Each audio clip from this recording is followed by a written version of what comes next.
you. It's like, you know, when Jay-Z comes out, Young B-N-R-O-C. It's like in Crazy Love, it's the same thing. It's just a little sample to enhance the concert. How are you? Good, how are you? She's making so much sense. You've been taking notes upstairs, you've been listening. I was listening. So since you're here... There are a couple of things I would correct. You don't have to do that here. It's my book. That's my point. It's my book, my version of reality. And we have to drive home together. Since you're here, though, I feel like since I'm the moderator and I'm asking questions, I might ask you one. Is that all right? So you have always said to me, outside of your wife's presence, that she's extraordinary. Can you give us a sense? She told us a bit about falling in love with you. What is it that captivated your heart, and how has she evolved and become the woman she is today through your eyes? All right, so you're going to hear my version of the meeting. So sit down, feel free, because I'm going to take just a little bit of time here.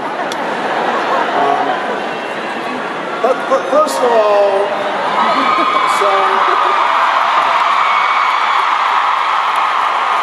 so she had her version about how we had that phone call, and she thought I was nerdy, and she didn't say that they had attached a photograph for the summer associates, but like I didn't know where to take a picture, so I went to, what was it, Walgreens and stuff.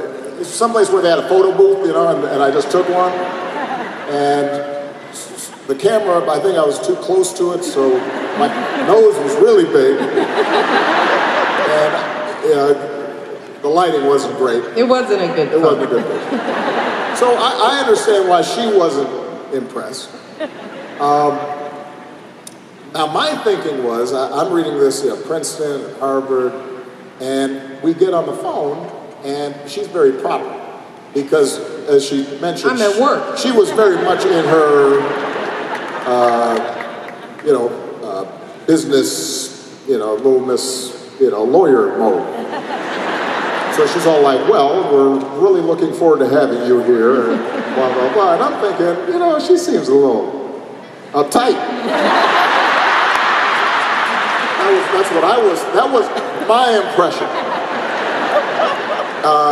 Now, what is true is I was late and I was wet, as I said on the thing. So I'm having to eat a little crow, and I walk in, and she walks out, and first of all, she's really tall, and most of it is legs.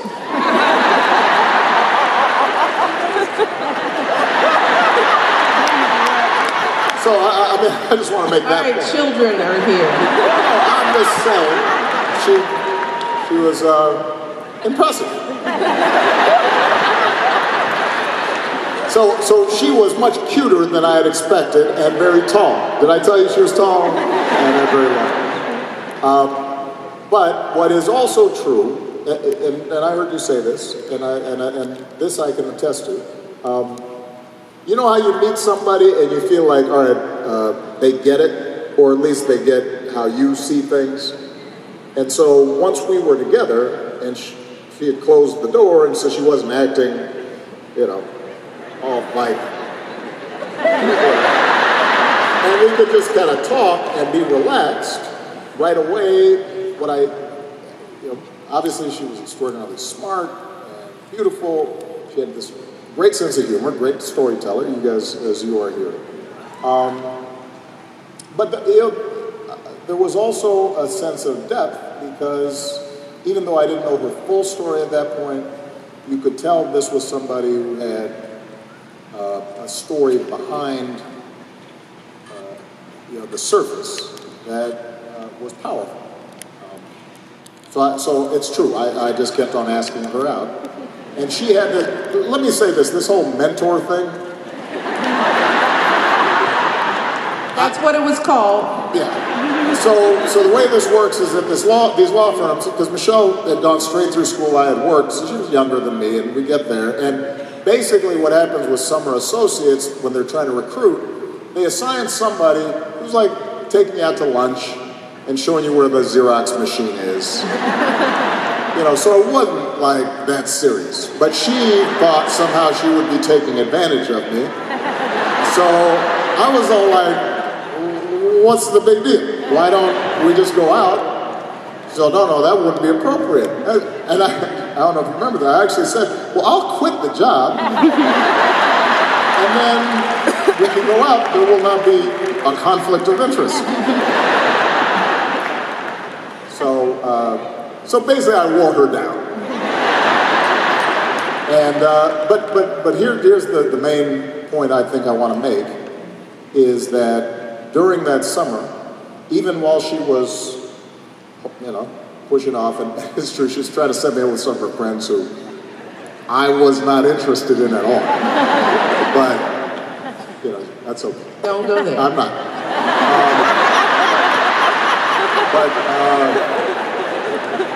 But the thing that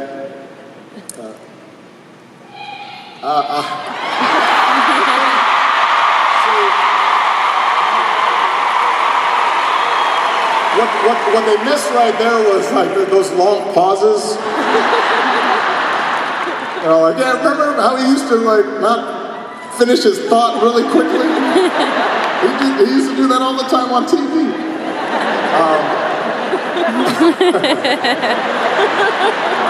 But the thing that I remember during that summer, as we became friends, before she finally relented to a date, was she was one of a kind. I hadn't met somebody who was that strong and that honest, and somebody who I just felt was a rock, was somebody who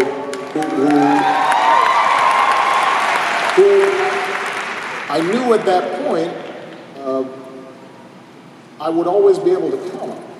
And that somebody who, if she was the mother of my children, I knew my children would turn out to be extraordinary. And I knew that, and this is important, I knew she would challenge me. Because I think that the one thing for me that I always understood was that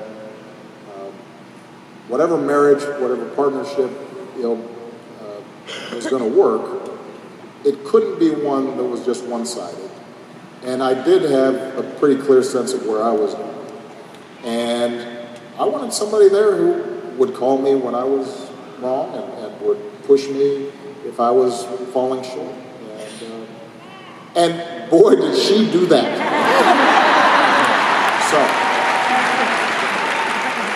And I will say, over the course of our marriage, and there have been, like every marriage, we've had tough times, we've argued. There's never been a point in which that core thing I saw ever wavered, where I was ever disappointed, where I wasn't completely in awe of her talents and gifts, and so that's how you get through the bumps and